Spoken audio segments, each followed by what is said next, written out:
दोस्तों, अब देखिए आज का हमारा टॉपिक चल रहा है हाइड्रोकार्बन। और हाइड्रोकार्बन हम लोग पढ़ रहे हैं प्रिपरेशन ऑफ अल्केन। क्या पढ़ रहे हैं? Preparation of alkane. Preparation of alkane में हम लोग पढ़ चुके हैं सबेटियर सिंटन रिडक्शन, वुर्ज रिएक्शन। अब हम लोग पिछले लेक्चर में हम लोग पढ़ चुके थे डीकार्बोक्सिलेशन। डीकार्बोक्सिलेशन हमने बताया था आपको, डीकार्बोक्सिलेशन का मतलब होता है रिमूवल ऑफ CO2। क्या होता है? Removal of CO2। ठीक है, हमने आपको बताया था कि जो हमारा डीकार्बोक्सिलेशन होता है, जो हमारा डीकार्बोक्सिलेशन होता है वो दो प्रकार का होता है। पहला हमने आपको बताया था इलेक्ट्रोलिसिस मेथड। क्या बताया था? इलेक्ट्रोलिसिस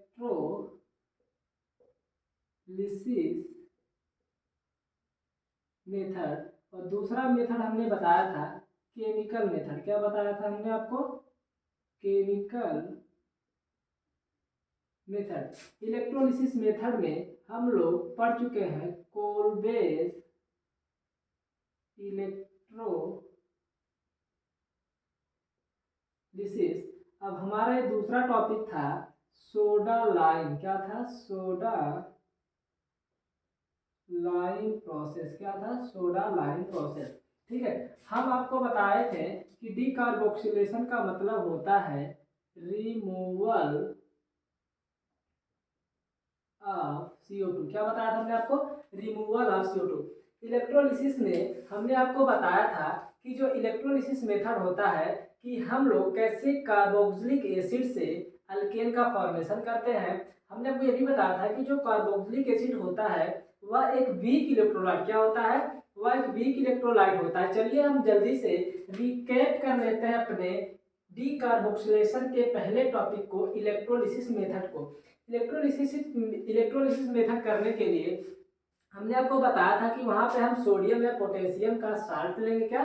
डीकार्बोक्सिलेशन करने के लिए जैसे हमने कहा था कि हम कोई एक कार्बोक्सिलिक एसिड ले लेते हैं और इसकी रिएक्शन हम एक स्ट्रॉन्ग, मतलब सोडियम या पोटेशियम का भी ले सकते हो, तो स्ट्रॉन्ग बेस से कराते हैं। जैसे मान लीजिए हमारा क्या है? एसिड है। ये कैसा होता है? Weak electrolyte. कैसा होता है? वीक इलेक्ट्रोलाइट होता है। ठीक है, और ये कैसा होता है? स्ट्रॉन्ग। कैसा होता है? स्ट्रॉन्ग इलेक्ट्रोलाइट होता है। ठीक है, ये हमारा स्ट्रॉन्ग इलेक्ट्रोलाइट था। तो जब हमने इसकी रिएक्शन कराई तो हमें मिला RCOONA, मतलब हमें मिला इथेनॉल, मतलब एक साल्ट मिल गया। ये हमें मिल गया कार्बोक्सिलिक एसिड का साल्ट। क्या मिल गया? कार्बोक्सिलिक एसिड का हमें क्या मिल गया? साल्ट मिल गया। जब हम इस कार्बोक्सिलिक एसिड साल्ट क्या, ठीक है, जब हम इस कार्बोक्सिलिक एसिड साल्ट का क्या करा देंगे? इलेक्ट्रोलिसिस करा देंगे। ठीक है, जब हम इस कार्बोक्सिलिक एसिड साल्ट क्या करा देंगे? इलेक्ट्रोलिसिस करा देते थे, तो बताइए हमें क्या क्या मिलता था? एक तो मिलता था हमें Na2। ठीक है, एक तो हमें क्या मिलता, सॉरी, एक हमें मिलता था NaOH। ठीक है, प्लस CO2 प्लस हमें अल्केन भी मिल जाता था। फिर प्लस हमें मिलता था हाइड्रोजन गैस। क्या मिलती थी? Hydrogen gas. हम आपको बता चुके हैं कि यहाँ पे हम जब इसका मैकेनिज्म हम लोग जब पढ़ रहे थे वहां पे हमें पता चला था कि भैया जो एनोड होता है, क्या होता है? जो एनोड होता है वहां पे क्या होता है? ऑक्सीडेशन होता है, मतलब लॉस ऑफ इलेक्ट्रॉन होता है। वहां पे हमें ये देखने को मिला कि वहां पे हमें CO2 गैस, कौन सी गैस मिल रही है एनोड पे? CO2 gas. फिर हमने देखा कि जो कैथोड है, कैथोड का मतलब होता है रिडक्शन। क्या होता है? रिडक्शन। मतलब वहां पे जो एनोड पे जो इलेक्ट्रॉन लॉस हुआ था, इलेक्ट्रॉन जो एनोड पे लॉस हुआ था वो यहाँ पे गेन कौन कर रहा है? कैथोड कर रहा है। तो वहां पे हम लोग देखते हैं कि वहां पे हमें कौन सी गैस मिलती है? Hydrogen gas. बहुत सारे एग्जामों में पूछा जाता है कि भैया इलेक्ट्रोलिसिस मेथड जब हम कराते हैं तो हाइड्रोजन कहाँ पे मिलती है, मतलब हाइड्रोजन गैस कहाँ पे मिलती है और CO2 गैस कहाँ पे मिलती है। ठीक है, तो ये हमारा हो गया रिकैप। मैकेनिज्म की तरफ हम नहीं चल रहे हैं, तो ये हो गया हमारा रिकैप आखिर होता क्या है इलेक्ट्रोलिसिस मेथड। अब हम आज का हमारा दूसरा टॉपिक है, आज का हमारा दूसरा टॉपिक केमिकल मेथड। ठीक है, जिसमें जिस केमिकल मेथड की हम बात कर रहे हैं वो है सोडा लाइम प्रोसेस। क्या है? Soda lime process. तो फटाक से आप लोग रिकैप कर लीजिए और दूसरी तरफ हम लोग बढ़ते हैं सोडा लाइम प्रोसेस की तरफ। चलिए, हो गया, तो हमारा दूसरी हेडिंग हो गया सोडा लाइम प्रोसेस। चलिए हेडिंग डाल लीजिए, आखिर सोडा लाइम प्रोसेस होती क्या है। ठीक है, देखिए सोडा लाइम प्रोसेस कुछ नहीं है, इससे भी हम लोग अल्केन का ही फॉर्मेशन करेंगे, लेकिन लेकिन यहाँ पे उन सारी तीनों रिएक्शन से हम लोग प्रिपरेशन ऑफ अल्केन क्या पढ़ रहे हैं, प्रिपरेशन ऑफ अल्केन पढ़ रहे हैं। प्रिपरेशन ऑफ अल्केन में हम लोग पढ़ चुके हैं एक सबेटियस रिडक्शन और एक पढ़ चुके हैं बुर्ज रिएक्शन। कल हमारा जो पिछला लेक्चर बना था वो था डी कार्बोक्सिलेशन पे। हमने आपको बताया था कि डी कार्बोक्सिलेशन जो होता है दो प्रकार का होता है। एक तो होता है इलेक्ट्रिकल मेथड जिसका नाम हमने दिया था कोलबेज इलेक्ट्रोलिसिस, फिर दूसरा था हमारा केमिकल मेथड जिसका हम लोग नाम दिया था सोडा लाइम प्रोसेस। अब चलिए हम दूसरे प्रोसेस की तरफ बढ़ते हैं जो था हमारा भैया सोडा लाइम प्रोसेस। क्या था आज का हमारा दूसरा टॉपिक है सोडा लाइम प्रोसेस। ठीक है, चलिए हेडिंग डाल लीजिए सोडा लाइम प्रोसेस। देखिए सोडा लाइम प्रोसेस होता क्या है। जैसे मान लीजिए हमने कोई एक कार्बोक्सिलिक एसिड लिया, ठीक है, कार्बोक्सिलिक एसिड लिया, यहाँ से हम लोग क्या रिमूव कर लेते हैं, CO2 को रिमूव कर लेते हैं। जब हम लोग CO2 को रिमूव कर लेते हैं तो हमें क्या मिलता है, अल्केन। क्या मिलता है, अल्केन मिलता है। ठीक है, इसी प्रोसेस को आज हम लोग पढ़ेंगे। ठीक है, तो देखिए अल्केन तो अब देखिए एक कार्बोक्सिलिक एसिड हमने लिया, अब कार्बोक्सिलिक एसिड से हम लोग कहाँ जा रहे हैं, अल्केन पे जा रहे हैं। ठीक है, तो देखिए यहाँ पे देखिए ध्यान से देखिए यहाँ पे दो कार्बन, मान लीजिए भाई जो ये आर अल्किल ग्रुप है, यहाँ तो कोई कार्बन तो होगा ही होगा। तो ठीक है, तो भाई यहाँ पे हम लोग देख रहे हैं केवल एक ही, मतलब यहाँ पे एक कार्बन क्या हो जा रहा है, कम हो जा रहा है। इसका मतलब होता है यहाँ पे रिडक्ट, मतलब यहाँ पे डिसेंडिंग ऑफ कार्बन एटम। ठीक है, यहाँ पे डिसेंडिंग ऑफ कार्बन एटम हो रहा है। तो इसका मतलब है कि जब यहाँ पे डिसेंडिंग ऑफ कार्बन एटम हो रहा है मतलब हम किसी भी मॉलिक्यूल में अगर हमें कार्बन एटम को कम करना हो तो हम सोडा लाइम प्रोसेस से कर सकते हैं। ठीक है, तो चलिए अभी आगे हम लोग देखते हैं। तो चलिए क्या होता है, आखिर सोडा लाइम होता क्या है। ठीक है, चलिए हम लोग जान लेते हैं सोडा प्लस लाइम। ठीक है, सोडा अलग है और लाइम अलग है। सोडा का मतलब होता है कॉस्टिक सोडा। क्या होता है, कॉस्टिक सोडा। इसका मतलब होता है NaOH। क्या होता है, NaOH। और लाइम का मतलब होता है क्विक लाइम। क्या होता है, क्विक लाइम। क्या होता है, क्विक लाइम। इसका मतलब होता है कैल्शियम ऑक्साइड। क्या होता है, कैल्शियम ऑक्साइड। हमने क्या कहा भैया, हमारा टॉपिक है सोडा लाइम प्रोसेस, जिससे हम लोग क्या कर रहे हैं, अल्केन की बनाने की प्रोसेस कर रहे हैं, मतलब अल्केन की बनाने की प्रक्रिया को देख रहे हैं, या कि भाई सोडा लाइम से हम लोग अल्केन कैसे बनाते हैं। ठीक है, तो हमने क्या कहा कि भाई हमने कार्बोक्सिलिक एसिड लिया जिससे हम CO2 रिमूव करके अल्केन बना रहे हैं। ठीक है, लेकिन हमें ये भी पता लगा कि सोडा लाइम होता क्या है। ठीक है, सोडा अलग है, लाइम अलग है। ठीक है, सोडा लाइम में क्या होता है, डीकार्बोक्सिलेशन। क्या होता है, डीकार्बोक्सिलेशन। डीकार्बोक्सिलेशन होता है, ध्यान दीजिएगा। अभी हम लोग डीकार्बोक्सिलेशन ही पढ़ रहे हैं, लास्ट में फिर डीकार्बोक्सिलेशन का हमने आपको बता दें। इसका मतलब होता है रिमूवल। क्या होता है, रिमूवल ऑफ CO2। क्या होता है इसका मतलब, इसका मतलब होता है रिमूवल ऑफ CO2 गैस। इसको आप फटाक से नोट कर लीजिए। फिर हम लोग बढ़ते हैं, आखिर हम सोडा लाइम में रिमूवल ऑफ CO2 गैस कैसे करते हैं। ठीक है, इसको आराम से आप नोट कर लीजिए। चलिए हो गया होगा, रफ कर दें। चलिए अब हम लोग पढ़ेंगे इसके आगे, आखिर हम लोग कैसे करते हैं removal of CO2 soda lime process के द्वारा। या एक ये बता दें आपको कि जो सोडा लाइम में जो भी प्रक्रिया होती है वह एक्वस मीडियम कैसी होती है, एक्वस मीडियम, लेकिन वहां पे आपको वाटर नहीं दिखाया जाएगा। ठीक है, इसमें आपको वाटर नहीं दिखाया जाएगा। चलिए हम लोग क्या लेते हैं, एक सोडियम लेते हैं, सोडियम साल्ट लेते हैं। ठीक है, सोडियम हम लोग क्या लेंगे, सोडा लाइम प्रोसेस करने के लिए हम लोग क्या लेंगे, sodium salt of carboxylic acid लेंगे। तो चलिए हम लोग लेते हैं sodium salt of carboxylic acid. हम लोग लेंगे sodium salt of carboxylic acid. हमें पता है कि भैया जो हमारा कार्बोक्सिलिक एसिड होता है वो वीक इलेक्ट्रोलाइट होता है। कैसा होता है, वो वीक इलेक्ट्रोलाइट होता है। और हम अगर सोडियम का साल्ट ले रहे हैं, क्योंकि जो सोडियम साल्ट होता है वह स्ट्रॉन्ग बेस होता है, जैसे हमने NaOH ले लिया, तो हम लोग क्या करते हैं, हम लोग एक ले लेते हैं। चलिए जैसे मान लीजिए हमारा ये कार्बोक्सिलिक एसिड हो गया। अब हम लोग इसकी रिएक्शन एक स्ट्रॉन्ग बेस से करा देते हैं। जब हम इसकी रिएक्शन एक स्ट्रॉन्ग बेस से करा देंगे तो हमें देखिए क्या मिलता है, RCOONA। क्या मिलता है, RCOONA मिलता है, प्लस हमें मिल जाता है वाटर। क्या मिल जाता है, वाटर। क्या मिल जाता है, वाटर।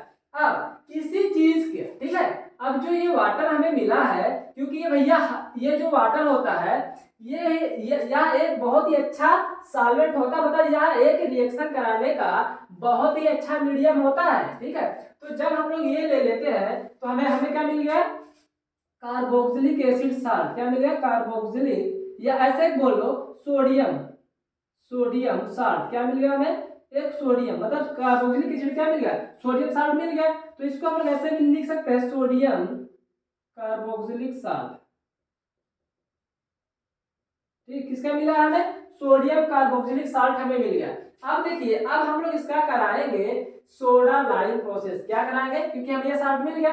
अब जब हमें ये साल्ट मिल गया तो RCOO अब इसकी रिएक्शन हम करा देखते हैं कॉस्टिक सोडा से। किसकी प्रेजेंस में भैया, कैल्शियम ऑक्साइड की प्रेजेंस में। कैल्शियम ऑक्साइड क्या करता है, यह मॉइस्चर को एब्जॉर्ब करता है, या हाइग्रोस्कोपिक इन नेचर होता है, ठीक है। देखिए, अगर कोई आपसे पूछे कि भैया कैल्शियम ऑक्साइड का यहाँ पे क्या रोल है, तो कैल्शियम ऑक्साइड का यहाँ पे बहुत ही इंपॉर्टेंट रोल है। कैल्शियम ऑक्साइड क्या करता है, यहाँ एक मतलब मॉइस्चर को एब्जॉर्ब करने वाला होता है, या मॉइस्चर को एब्जॉर्ब कर लेता है, ठीक है। क्या करता है, या मॉइस्चर को एब्जॉर्ब कर लेता है, क्योंकि यह एक हाइग्रोस्कोपिक इन नेचर होता है। कैसा होता है, हाइग्रोस्कोपिक इन नेचर होता है, ठीक है। आई बात समझ में, यह एक हाइग्रोस्कोपिक इन नेचर होता है। चलिए हम लोग करते हैं, या इसको ऐसे भी लिख सकते हो, सोडियम एसीटेट भी लिख सकते हो, सोडियम एसीटेट भी लिख सकते हैं आप, ठीक है। चलिए अब देखिए क्या होता है, हम लोग क्या करते हैं, अब भैया अब जो ये सोडियम एसीटेट मिला है हमें, सोडियम एसीटेट की रिएक्शन हम कॉस्टिक सोडा से कराते हैं, किसकी प्रेजेंस में, कैल्शियम ऑक्साइड की प्रेजेंस में। क्या करा देते हैं, हीट करा देते हैं। क्या करा देते हैं, हीट करा देते हैं। जब हम हीट कराते हैं, ठीक है, जब हम हीट करा देते हैं तो देखिए हमें मिलता क्या है। जब हम इसको देखिए, जब हम इसको हीट करा देंगे सोडियम हाइड्रोक्साइड की प्रेजेंस में कराते हैं तो हमें मिलता है Na2CO3 प्लस हमें मिल जाता है भैया अल्केन। क्या मिल जाता है, अल्केन, ठीक है। और पानी हमारा सॉल्वेंट जो होता है वो बाहर निकल जाता है, ठीक है। इसीलिए यहाँ पे हम एक्वस को नहीं दिखाते, ठीक है। इसीलिए एक्वस मीडियम यहाँ पे नहीं दिखाया जाता है। लेकिन ये सारी प्रोसेस एक्वस मीडियम में ही होती है, ध्यान रखना। ये सारी प्रोसेस एक्वस मीडियम में ही होती है, लेकिन यहाँ पे पानी फिर दोबारा निकल जाता है, जिससे हम वाटर को यहाँ पे नहीं दिखाते हैं, क्योंकि यह एक सॉल्वेंट की तरह काम करता है, ठीक है। तो देखिए हमें क्या क्या मिल गया है, हमें मिल गया है यहाँ पे सोडियम कार्बोनेट मिल गया है, और हमें अल्केन जो हमें चाहिए, इंपॉर्टेंट चीज जो हमें चाहिए वो चीज तो हमें यहाँ पे मिल गई है, हमें अल्केन यहाँ पे मिल गया है। चलिए आप इसको नोट कर लीजिए फटाक से, फिर हम वन बाय वन पॉइंट की तरफ अपने एग्जाम्पल की तरफ बढ़ते हैं। अगर अभी हम एक दो एग्जाम्पल ले लेंगे आपको एकदम बिल्कुल क्लियर हो जाएगा कि आखिर सोडा लाइम होता क्या। अभी तो मान लीजिए है, अभी हम एकदम बेहतरीन एग्जाम्पल, यहाँ भी हम एग्जाम्पल ले रहे हैं। चलिए पहले इसको कर लीजिए, फिर एग्जाम्पल ले लेते हैं, ठीक है। इसको कर लीजिए फटाक से, ठीक। अब देखिए आपको यहाँ पे देखने को मिल रहा होगा कि यहाँ पे देखिए नंबर ऑफ कार्बन चेन ज्यादा थी, लेकिन यहाँ पे नंबर ऑफ कार्बन चेन कम हो गई। तो यहाँ पे एक आप इंपॉर्टेंट पॉइंट डाल सकते हैं, डिसेंट ऑफ कार्बन, मतलब यहाँ पे नंबर ऑफ कार्बन एटम क्या हो रहे हैं, कम हो रहे हैं। क्या हो रहे हैं बाबू, नंबर ऑफ कार्बन एटम क्या हो रहे हैं, कम हो रहे हैं। चलिए अब यहाँ पे number of carbon atom decreases, ठीक है। अगर हमें किसी में भी नंबर ऑफ कार्बन एटम क्या हो रहे हैं, डिक्रीज, क्या हो रहा है, डिक्रीज, ठीक है। अगर हमें किसी भी मॉलिक्यूल में नंबर ऑफ कार्बन एटम को कम करना हो तो हम सोडा लाइम प्रोसेस से कर सकते हैं, लेकिन उसके लिए हमें इतना तो लाना पड़ेगा ना। जब ये चीज आ जाएगी तब इसकी रिएक्शन इससे करा देंगे तो हमें मतलब देखने को मिलेगा वहां पे नंबर ऑफ कार्बन एटम कम हो चुके हैं। चलिए हम एग्जांपल के तहत आपको समझाएंगे, लेकिन आप पहले इसको नोट कर लीजिए, ठीक है। चलिए आप इसको नोट कर लीजिए, फिर हम लोग आगे बढ़ते हैं। आप इसको नोट करिए, फिर हम लोग आगे बढ़ते हैं, आखिर क्या होता है। चलिए हम एग्जांपल ले लेते हैं काफी, ठीक है। चलिए अब हम एग्जांपल लेंगे और फिर उसके बाद हम इसका मैकेनिज्म भी पढ़ेंगे, आखिर मैकेनिज्म से कैसे समझेंगे, ठीक है। मैकेनिज्म बहुत इंपॉर्टेंट है, मैकेनिज्म समझना बहुत इंपॉर्टेंट है, आखिर कौन सी चीज कहाँ पे आई है। जैसे हम लोग पिछले मैकेनिज्म पढ़े थे, ठीक है, इलेक्ट्रोलिसिस मेथड में। चलिए हम एक एग्जांपल ले रहे हैं, हमारा एग्जांपल है, चलिए हम एग्जांपल ले रहे हैं भैया, एग्जांपल है हमारा, आप लोग करिएगा CH3COO Na NaOH, ठीक है। अब बताइए किसकी प्रेजेंस में कराएंगे, कैल्शियम ऑक्साइड की प्रेजेंस में कराएंगे, ठीक है। ये सारी रिएक्शन किस में हो रही है, एक्वस मीडियम में, आपको पता होना चाहिए। कैल्शियम ऑक्साइड के साथ क्या कर देंगे, हीट कर देंगे, लेकिन किस मीडियम में, ध्यान देना, हमेशा ध्यान देना भैया, एक्वस मीडियम में। सारी रिएक्शन कहाँ होती है, एक्वस मीडियम में हो रही है, ठीक है। सारी रिएक्शन एक्वस मीडियम में हो रही है, ठीक है, एक्वस मीडियम में हो। यहाँ पे वाटर प्रेजेंट है लेकिन वाटर को दिखाया नहीं जाता है, तो हमें मिलता क्या है, चलिए हम लोग देखते हैं। हमें मिलता है भैया, हमें मिलता है CH4Na2CO3 और हमें भैया वाटर बाई सॉल्वेंट हमें मिल जाता है, इसीलिए यहाँ पे वाटर को दिखाया नहीं जाता है। आप देख रहे होंगे, आप देख रहे होंगे कि यहाँ पे नंबर ऑफ कार्बन एटम, ठीक है, यहाँ पे नंबर ऑफ कार्बन एटम कितने हैं, 2, लेकिन यहाँ पे नंबर ऑफ कार्बन एटम कितने हैं, 1। तो हमें यहाँ पे देखने को मिलता है कि यहाँ पे नंबर ऑफ कार्बन एटम 2, यहाँ पे नंबर ऑफ कार्बन एटम 1। तो हमने देखा कि भैया यहाँ पे नंबर ऑफ कार्बन एटम कम हो रहा है, क्या हो रहा है, कम हो रहा है। तो हम ये कह सकते हैं कि अगर हमें किसी भी मॉलिक्यूल में नंबर ऑफ कार्बन एटम को कम करना हो तो हम सोडा लाइम की मदद ले सकते हैं, तो ठीक है ना। तो चलिए, लेकिन हम ये भी देख रहे हैं कि पहली बार हमें प्रोडक्ट में मीथेन गैस देखने को मिल रही है। कौन सी गैस, मीथेन गैस। अब तक हमने जितनी भी रिएक्शन पढ़ी है वहां पे हमने ये नहीं देखा कि वहां पे मीथेन गैस बन रहा है, बस हम लोग वहां वही देख रहे थे कि methane gas can not be prepared by this process. लेकिन देखिए यहाँ पे हम लोग मीथेन गैस को आसानी से बना सकते हैं। इस रिएक्शन के द्वारा पहली बार हमें मीथेन गैस देखने को मिल रही है, ठीक है। इसको नोट कर लीजिए, फिर हम लोग दूसरा एग्जांपल अपना करते हैं, ठीक है। चलिए आप लोग करिएगा, ये जो दूसरा एग्जांपल है ये आप लोग करेंगे, ठीक है। कौन करेंगे, आप लोग करेंगे। चलिए ये हमारा दूसरा एग्जांपल है, आप लोग करिए। आपके पास है 30 सेकेंड, कितने हैं, 30 सेकेंड है, फटाक से करिए, बहुत इजी है, फटाक से कर लीजिए, ठीक है। मेरे लिखते लिखते आप लोग कर लीजिए फटाक से। चलिए अब हम लोग यहाँ पे क्या लिखेंगे भैया, किसकी प्रेजेंस में, कैल्शियम ऑक्साइड की प्रेजेंस है, लेकिन आपको पता है ये किस में हो रही है, वाटर की प्रेजेंस में हो रही है, ठीक है। चलिए अब बताइए क्या होगा, अब देखिए यहाँ से ये महाशय खत्म, मतलब ये कार्बन खत्म। अब हमें मिलेगा बेंजीन रिंग, कौन सी रिंग मिलेगी, बेंजीन रिंग मिलेगी। चलिए फटाक करिए, बेंजीन रिंग, आई बात समझ में। चलिए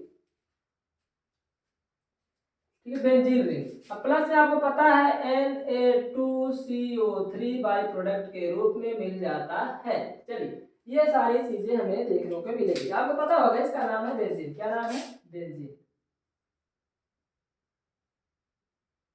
ठीक, लिख लीजिए। ये था तो हमारा एग्जांपल, इसको नोट कर लीजिए। फिर हम लोग मैकेनिज्म की तरफ बढ़ते हैं कि आखिर हमारा मैकेनिज्म है क्या, ठीक है। अगर लिखना चाहते हैं, इसका नाम है सोडियम बेंजोनोएट। क्या नाम है, सोडियम बेंजोनोएट। क्या नाम है इसका, सोडियम बेंजोनोएट, ठीक है, लिख लीजिए फटाक से, इसका नाम है सोडियम बेंजोनेट। चलिए इसको नोट करिए, फिर हम लोग इसका मैकेनिज्म करते हैं, ठीक है। इसका क्या करते हैं, मैकेनिज्म करते हैं, फिर इसका पॉइंट लास्ट में लिखेंगे आखिर क्या क्या होता है, ठीक है, हो गया। चलिए अब हम लोग इसका मैकेनिज्म बहुत इंपॉर्टेंट है, आप लोगों को मैकेनिज्म एकदम ध्यान पूर्वक देखना है, आखिर इसका मैकेनिज्म क्या है। मैकेनिज्म अगर जिसको समझ में आ गया, जान लो कि वो सारी रिएक्शन को आसानी से कर ले जाएगा। मैकेनिज्म उतनी हार्ड होती नहीं है, ठीक है। चलिए मैकेनिज्म हम लोग करते हैं इसका, चलिए लल्ला मैकेनिज्म करते हैं हम लोग बाबू। चलिए मैकेनिज्म इसका है, हेडिंग डालिए मैकेनिज्म, ठीक।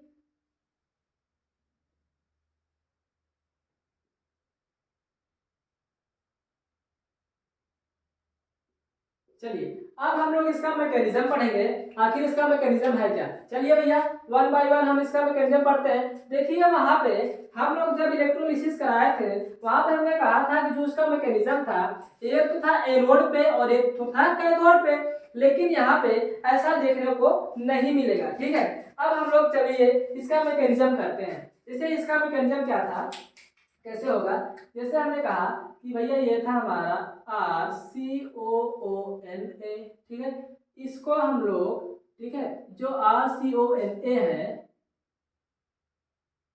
ठीक, अब ये टूटेगा RCOO माइनस में प्लस Na प्लस में, ठीक है, ऐसे टूटेगा। इसकी प्रेजेंस में NaOH की प्रेजेंट में, किसकी प्रेजेंट टूटेगा भैया, NaOH की प्रेजेंट में टूटेगा। अब जब ये वहां से टूट गए तो हमें क्या मिलता है, RCO, ऐसे कर लीजिए RCO माइनस, ठीक है। अब ये जो टूटेगा, अब जब ये टूटेगा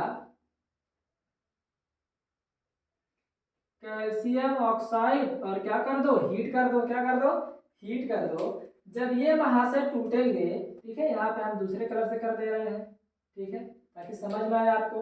कैल्शियम ऑक्साइड और हीट कर देंगे। जब इसको हम लोग हीट कर देंगे, ठीक है, तब ये बॉन्ड क्या होगा, ये बॉन्ड जो ये बॉन्ड है ये बॉन्ड ब्रेक हो जाएगा। जब ये बॉन्ड ब्रेक होगा ये अपना इलेक्ट्रॉन लेके ये चला जाएगा और ये वहां से जो है अपना इलेक्ट्रॉन ये लेके चले जाएंगे, तो हमें क्या देखने को मिलता है, CO2 गैस देखने को मिलती है। अब बताइए कैसे ये हुआ, हम आपको बताते हैं। जैसे मान लीजिए अगर ये वहां से अपना इलेक्ट्रॉन, ये वाला अपना इलेक्ट्रॉन अगर इसको देगा तो जाहिर बात ये बॉन्ड भी टूटेगा। तो अगर इसका ऐसे सब लोग कहें ये ही बॉन्ड क्यों टूटा, क्योंकि भैया हम लोग हीट करा रहे हैं, क्या कर रहे हैं, हीट दे रहे हैं, ये बॉन्ड टूटेगा, ठीक है, जो बॉन्ड वीक होगा वो बॉन्ड टूट के निकल जाएगा।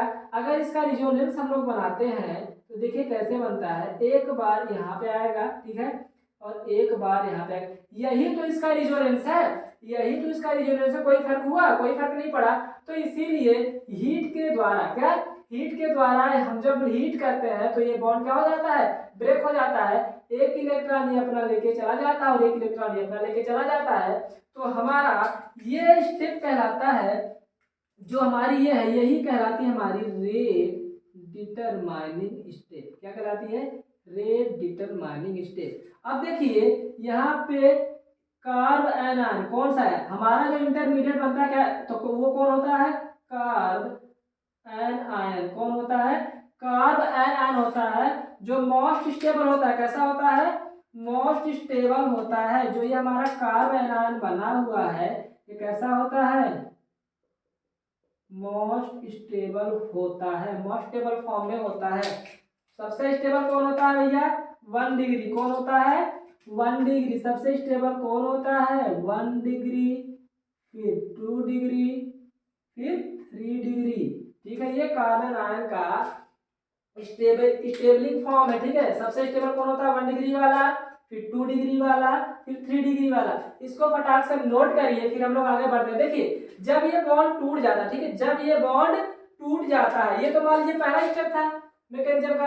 अब दूसरा स्टेप हमारा ये कहता है कि भैया जो हमारा ये R माइनस, ठीक है, जो हमारा ये R माइनस है, R माइनस क्या करेगा, जो हमारा R माइनस है वो क्या करेगा, वो वाटर से, किससे, वाटर से H प्लस लेता है। अब आप लोग ये बताइए कि जो यहाँ पे अल्केन का फॉर्मेशन हो रहा था, आखिर H प्लस आ कहां से रहा है, वो H प्लस यहाँ से नहीं लेता है, H प्लस यहाँ से नहीं लेता है। जो H प्लस आता है, जो H प्लस आता है वो वाटर से आता है, कहां से आता है, वाटर से आता है, ठीक है। जो H प्लस यहाँ पे भैया आ रहा है, क्योंकि वाटर H प्लस और OH माइनस टूटता है, तो ये वहां से क्या करते हैं, इस पे अटैक कर देते हैं। अटैक करने के बाद यहाँ पे हमें अल्केन क्या मिलती है, अल्केन मिल जाती है, ठीक है, क्या मिल जाती है, अल्केन। अब देखिए यहाँ पे हमें क्या मिल गई, अल्केन।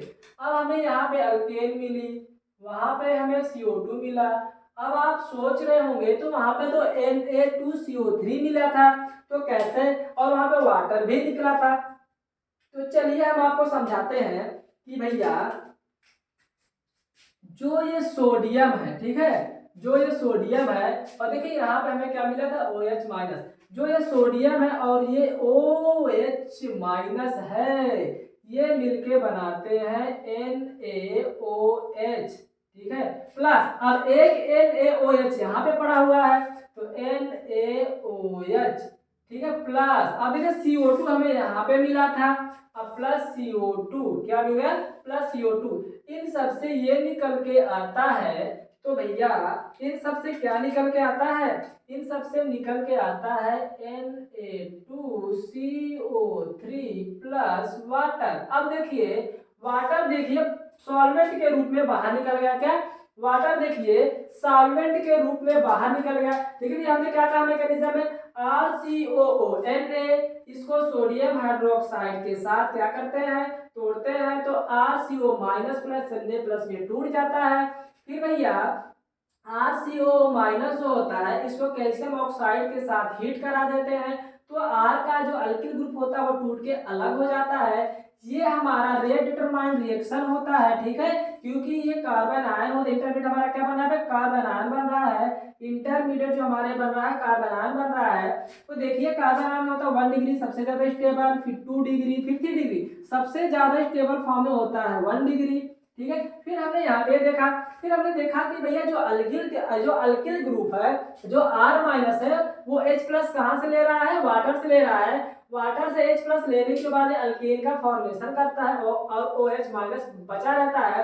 फिर जो यहाँ पे हमारा जो ये Na प्लस था वो जाके OH माइनस से कंबाइन कर जाता है, तो हमें फिर से एक सोडियम हाइड्रोक्साइड मिल जाता है।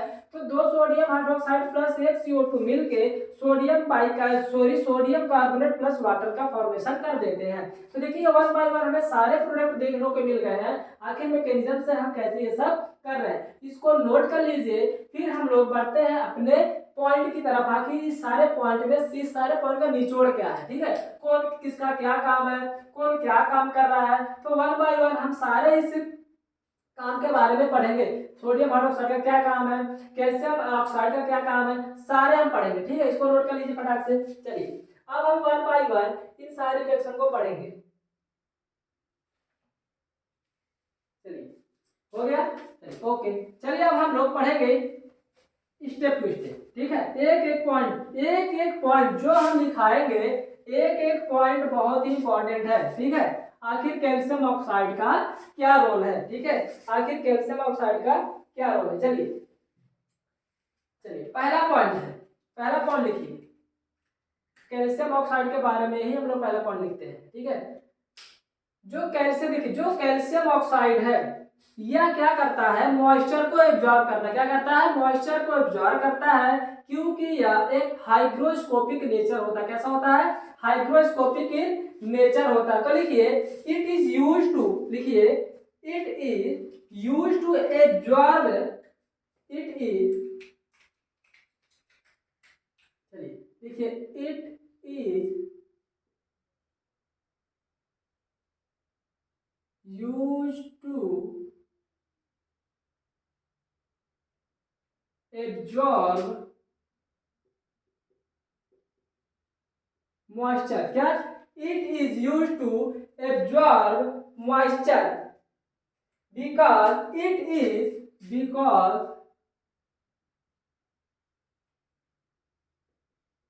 is more hygroscopic, क्या, हाइग्रोस्कोपिक इन नेचर। कैसा होता है, हाइग्रोस्कोपिक इन नेचर, लिख लीजिए। ये तो हमारा था पहला पॉइंट कैल्शियम के बारे में, कैल्शियम ऑक्साइड के बारे में, ठीक है, ठीक है। नेचर देन किससे, hygroscopic in nature than NaOH, ठीक है। अब हम लोग पढ़ेंगे अपना नेक्स्ट, ठीक है, अब हम लोग पढ़ेंगे अपना नेक्स्ट। आखिर NaOH का क्या काम है, देखिए NaOH का जो काम है वो क्या करता है, CO2 को बाहर निकालने का काम करता है। क्या करता है, CO2 को बाहर निकालने का काम करता है, ठीक है। पहली बात NaOH जो होता है वह बेसिक मीडियम भी प्रोवाइड कराता है, ठीक है। चलिए NaOH लिखिए, NaOH provide NaOH provide basic medium,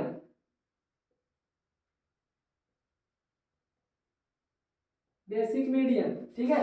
तीसरा पॉइंट है यह CO2 को भी बाहर निकालने में मदद करता है, किसके, CO2 गैस को बाहर निकालने में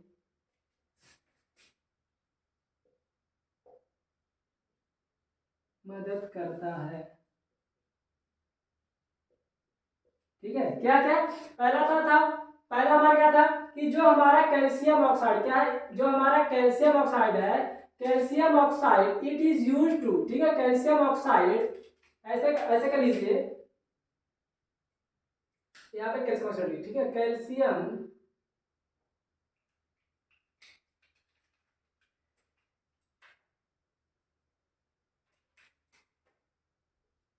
calcium oxide use to absorb moisture because it is more hydroscopic in nature than NaOH।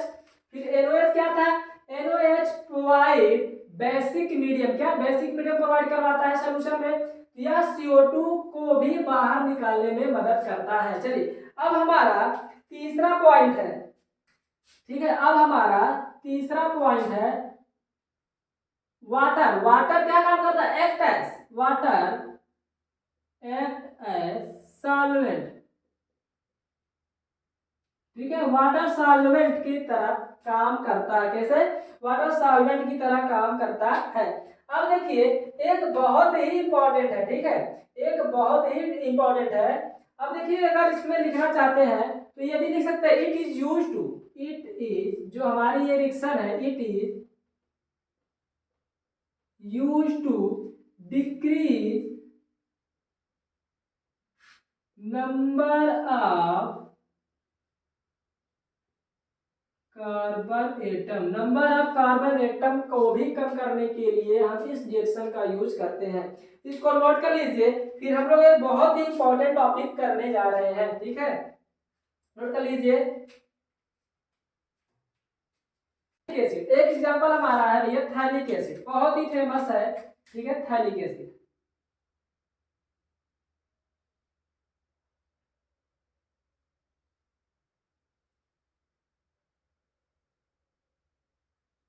चलिए ठीक है, ये है हमारा थैलिक एसिड।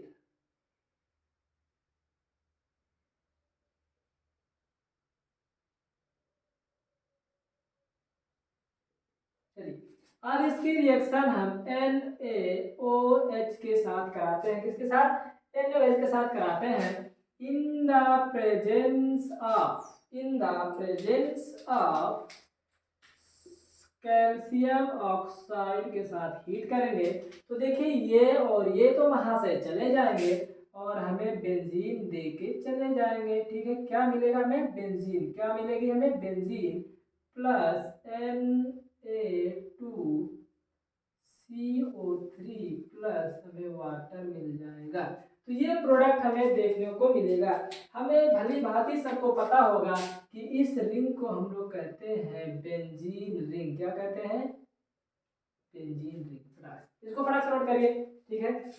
अब कुछ नहीं बचा है, लगभग सब खत्म हो गया है, ठीक है, क्या कुछ नहीं बचा है, ठीक। चलिए अब हम दो तीन पॉइंट लिख चुके हैं हम लोग, ठीक है। अब मुझे नहीं लगता कोई पॉइंट में, चलिए रेट ऑफ दी कार्बोक्सिलेशन हम लोग पढ़ रहे हैं, पढ़ लेते हैं, ठीक है। नेक्स्ट टॉपिक हमारा है rate of D carboxylation.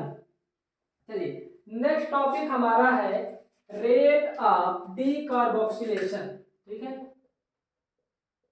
Rate of D carboxylation.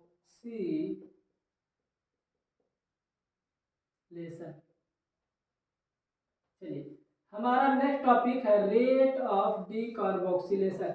अच्छा आपको पता होगा कि इसका इंटरमीडिएट, क्या इसका इंटरमीडिएट एक कार्ब एनायन क्या बना था, कार्ब एनायन बना था। आपको पता होना चाहिए कार्ब एनायन पहले 1 डिग्री, फिर 2 डिग्री, फिर 3 डिग्री। चलिए इतना आपको ध्यान हो। चलिए एग्जाम्पल हम लोग करते हैं, पहले एग्जाम्पल छोटा सा लेते हैं। जैसे हमने एग्जाम्पल ले लिया, चलिए CH है, ठीक है, अब ये लगा है CH3, ये लगा है हमारा, चलिए अच्छे से कर लेते हैं, हो जा रहा है।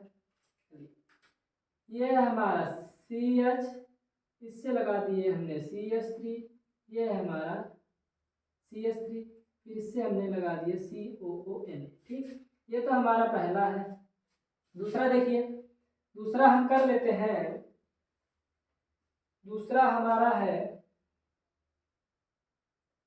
ये ये ये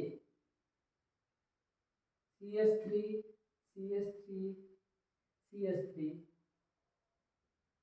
फिर ये बताइए रेट ऑफ डी कार्बोक्सिलेशन किसमें होगा। देखिए अगर हम यहाँ से इसको हटा दें, क्या कर दें, यहाँ से इसको कर तो हमारे साथ इसके आएगा तो बनेगा CH3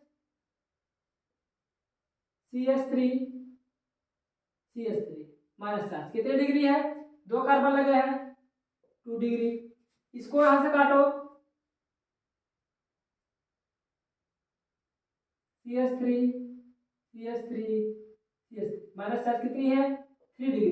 तो बताइए यहाँ पे सबसे ज्यादा डी कार्बोक्सिल स्टेबल कौन होगा, पहला 1 डिग्री, फिर 2 डिग्री, फिर 3 डिग्री। लेकिन आप कंपेयर किसमें होगा, 2 डिग्री और 3 डिग्री में, तो कौन स्टेबल होगा, तो पहले में डी कार्बोक्सिलेशन पहले होगा, दूसरे में बाद में होगा, ठीक है। तो डी कार्बोक्सिलेशन रेट ऐसे होगा। चलिए इसको कर लीजिए, फिर एक लास्ट एग्जाम्पल हम लोग करते हैं, ठीक है, लास्ट एग्जाम्पल करते हैं। चलिए हो गया, नोट कर लीजिए। चलिए अब हम लोग अपना लास्ट एग्जाम्पल की तरफ बढ़ते हैं कि हमारा लास्ट एग्जाम्पल आ गया है, ठीक है। बस यहीं पे हमारा ये लेक्चर समाप्त होता है। फिर आगे हम लोग पढ़ेंगे क्लेमेंसन रिडक्शन, क्या पढ़ेंगे, क्लेमेंसन रिडक्शन पढ़ेंगे। चलिए लास्ट हमारा है, हमारा लास्ट एग्जाम्पल है, चलिए हमारा लास्ट एग्जाम्पल है ये, इसको आप लोग करेंगे, ठीक है।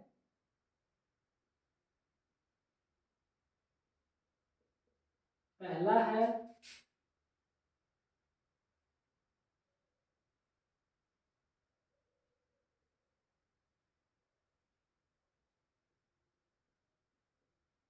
दूसरा है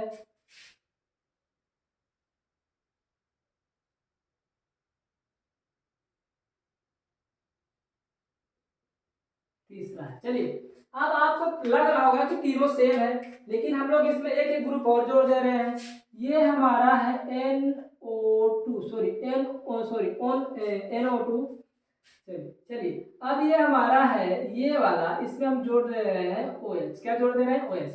अब आपको बताना है कि रेट ऑफ डी कार्बोक्सिलेशन के लिए, तो पहला हो गया, ठीक है, ये हमारा पहला, ये हमारा दूसरा और ये हमारा तीसरा, ठीक है।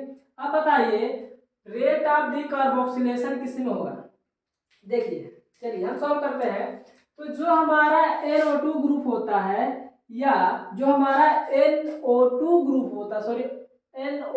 होता है, ये होता है इलेक्ट्रॉन विड्रॉइंग ग्रुप। क्या होता है, इलेक्ट्रॉन विड्रॉइंग ग्रुप। ये महाशय क्या करते हैं, बेंजीन रिंग के, ठीक है, बेंजीन रिंग से इलेक्ट्रॉन की डेंसिटी को क्या करेंगे, कम करेंगे। इलेक्ट्रॉन की डेंसिटी, जो इलेक्ट्रॉन डेंसिटी है, सॉरी जो इलेक्ट्रॉन डेंसिटी है, इसको क्या करेंगे, कम करेंगे। ये महाशय है +m, ठीक है, ये -m इफेक्ट शो करता है, ये +m इफेक्ट शो करता है। ये है इलेक्ट्रॉन डोनेटिंग ग्रुप। क्या है ये, इलेक्ट्रॉन डोनेटिंग ग्रुप है। ये इलेक्ट्रॉन डेंसिटी को बेंजीन रिंग में बढ़ाएंगे, ठीक है भाई। बताइए इसके ऊपर और चार्ज है, और चार्ज दे रहे हैं, ठीक है, इसके ऊपर पहले से भी चार्ज पड़ा हुआ है, इसको और चार्ज दे रहे हैं, ठीक है, इलेक्ट्रॉन डेंसिटी को बढ़ा रहे हैं, कम स्टेबल होगा।